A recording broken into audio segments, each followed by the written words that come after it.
ሰላም ጤና ይስጥልን እንደምናላችሁ። ዛሬ የምናየው ከትናንት በፊት የወጣው አዲሱ የብሔራዊ ባንክ በጣም አስቸጋሪ ህግ እንደሆነ ታውቃላችሁ። ህጉ በጣም እያጠበቀው ነው። በዚህ ምክንያት ደግሞ ብዙዎቻችን ያልተረዳነው አንድ ነገር አለ። መንግስት ወይ ደግሞ ብሔራዊ ባንክ እነዚህ እኛ ገንዘብ ያስቀመጥንባቸው ባይናንስ፣ ቢትጌት እና ሌሎች የምንላቸው ሴንትራል ኤክስቼንጆችን አክሰስ ማድረግ ይችላል ወይ ደግሞ ሊዘጋባቸው ይችላል። ይህም ከዚህ በፊት በኢትዮጵያ ባይደረግም በቻይና እና በአሜሪካ እና በሌሎች ሀገራት እንደዚህ ተደርጎ ያውቃል ማለት ነው። ይህ ነገር እንዴት ይደረጋል፣ ለምን ይሆናል እና እንዴት መከላከል እንችላለን ብሎ በዛሬ ቪዲዮ እንመለከታለን። እስከ ቪዲዮ መጨረሻ አብራችሁ ላይክ፣ ሼር፣ ሰብስክራይብ ማድረግ እንዳይረሳ ፕሊስ ላይክ አድርጉ። ይሄ ምንድነው? በቻይና ባለፈው ከ5 ዓመት ከ6 ዓመት በፊት ቻይና በ2021 ላይ በጣም ብዙ ቢሊዮን ዶላር አሴቶችን ወርሳለች ማለት ነው ከግለሰቦች ክሪፕቶ ማይነሮች ባባረረች ጊዜ ወይ ደግሞ ክሪፕቶ ህገ ወጥ ነው በቻይና ምድር ባባረረች ጊዜ በጣም የብዙ ሰዎች ገንዘብ በባይናንስ በባይቢት እና በሌሎች ኤክስቼንጆች ላይ የነበረው አሴቶች ወርሳለች ማለት ነው። ይሄ ደግሞ ይህንን ፈርተው ቀድሞ የተጠነቀቁና ገንዘባቸው ወደ ዋሌት ያዞሩ ሰዎች ደግሞ ገንዘባቸው አልተወረሱም። ይህ ነገር ብዙዎቻችን የሚሆን ላይ መሰለን ይችላል። ነገር ግን በክሪፕቶ ዓለም ውስጥ ኖት ዩር ኪ ኖት ዩር አሴት የሚባል አለ።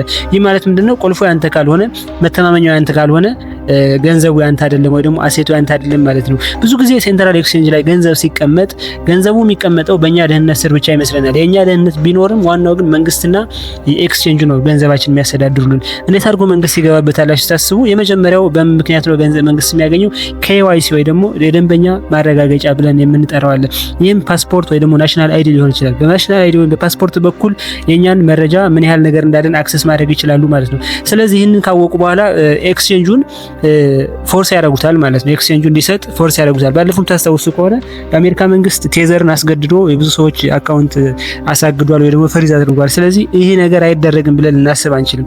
ስለዚህ በዚህ መንገድ እንደዚህ ሊሆን ይችላል። ስለዚህ ምን እናድርግ ነው ደግሞ እስከ መጨረሻ ተከታተሉኝና ራሳችሁ የምትጠብቁበት መንገድ ይሄ ቅድም ያልኳችሁ የራሳችሁ ሴኩሪቲ ኪ ወይ ደግሞ ዋሌት ላይ ማዞር አለባችሁ እያስባለሁ። ስለዚህ ይህንን ነገር ለመከላከል ቻይና ነግሬያችኋለሁ፣ አሜሪካን በጣም ብዙ ሀገራት ይህንን ነገር ያደርጋሉ፣ ይወርሳሉ። ስለዚህ እኛም እንደዚህ አይነት ነገር እንደ ሎካል ባንክ ሊቆጣጠሩን ይችላሉ። ጥንቃቄ ማድረግ አለብን።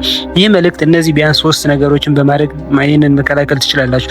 የመጀመሪያው ሰልፍ ካደስቲ ወይ ደግሞ የግል ዋሌት ማዘጋጀት ነው። ይህ ማለት አሴት ያላችሁ አሴት USDT ዩን ቢትኮይን ዩን ኢቴሪየም ዋትኤቨር ዩር አሴት ከባይናንስ ከቢትጌት እና ከሌሎች እነዚህ የሴንትራል ኤክስቼንጆች የምንላቸው ወደ ትረስት ዋሌት ወደ ሜታ ማስክ እና ወደ ላጀር ያሉ ወደ ላጀር ወይ ደግሞ ሃርድ ዌር የሚባሉ እንትኖች አሉ።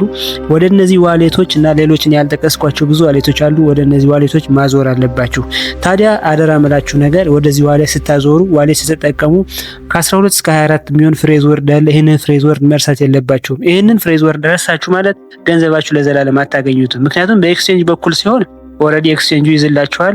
በኢሜይላችሁ በኩል ቬሪፊኬሽን OTP እየተላከላችሁ ፌስ አሳይታችሁ ምናምን ማለፍ ትችላላችሁ። በዚህ ሲሆን ግን ዋሌት ራሳችሁ ስለምትጠብቁት ቁልፉ የራሳችሁ ነው፣ ገንዘቡ የራሳችሁ ስለሆነ ፍሬዝ ወርዶችን ማጥፋት የለባችሁም ወይ መርሳት የለባችሁም። ባለፈውም ነግሬያችኋለሁ። ስለዚህ ቪዲዮ ገብታችሁ ማየት ትችላላችሁ።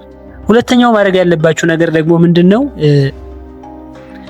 ከሴንትራል ኤክስቼንጅ ይልቅ DX ኤክስቼንጆች መጠቀም ነው። ይህ DX ኤክስቼንጅ የሚባል ደግሞ እንደ ኤክስቼንጅ ነው፣ ነገር ግን ፓስፖርት አይዲ ምናምን አይፈልግም። ነገር ግን ኢሜል ይፈልጋል።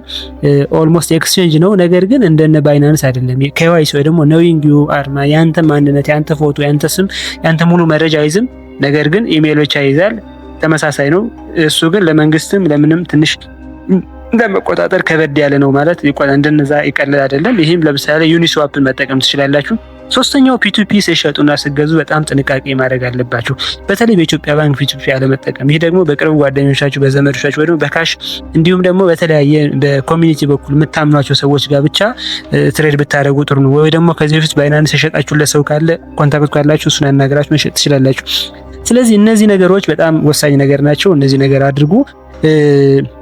እኔ ከወዲሁ እንድትጠነቀቁ ነው። መንግስት በዚህን ያህል ርቀት ይሄዳል ብዬ አላምንም። ነገር ግን እንዲህ አይነት ነገር ከመፈጠሩ በፊት ቀድማችሁ ብትጠነቀቁና ያላችሁ ገንዘብ አትሊስት ግማሹ እንኳን ቢሆን ወደ ዋሌት ብታዞሩት ፍሬዝ ወርዳችሁ ወይ ደግሞ እነዚህ 12 ወይ ደግሞ 24 ወርዶቹ በጥንቃቄ ቦታ ብታስቀምጡ ማንም ሊነቀንቀው አይችልም። የኢትዮጵያ መንግስት፣ የአሜሪካ መንግስት ለምሳሌ ኢቭን ራሱ ቢትኮይን ሆልድ ያደረገው ሰው አይታወቅም። ማንም ሊይዘው አልቻለም። ኢትዮጵያ ውስጥም ሊሆን ይችላል። ይሄ ስለዚህ ክሪፕቶ የሚጠቅመው ለዚህ ነው። ዲሴንትራላይዝ ስለሆነ ከመንግስት ቁጥጥር ውጭ ማድረግ ትችላላችሁ። ነገር ግን በሴንትራላይዝ ኤክስቼንጅ ላይ ሆናችሁ ሙሉ በሙሉ ከመንግስት ነፃነን ከስጋት ነፃነን ማለት አትችሉም። ስለዚህ እንደ ሀሳብ ይጠቅማችኋል ብዬ አስባለሁ። ይሄ ቻናል ከተመቻችሁ ሀሳቡ ከወደዳችሁት ላይክ አድርጉልኝ፣ ሼር አድርጉ፣ ሰብስክራይብ አድርጉ። ቻናሌ ማደግ አለበት። ገና ይሄ ሁሉ ቪዲዮ ሰርቼ 170 ሰብስክራይበር ብቻ ነው ያለኝ። ፕሊስ 1000 መግባት ነበረብኝ። በዚህ ግን ምንም እናንተ ሰብስክራይብ ያደረጋችሁ አይደለም፣ እያያችሁ እየወጣችሁ ነው። ፕሊስ አድርጉልኝ። አመሰግናለሁ።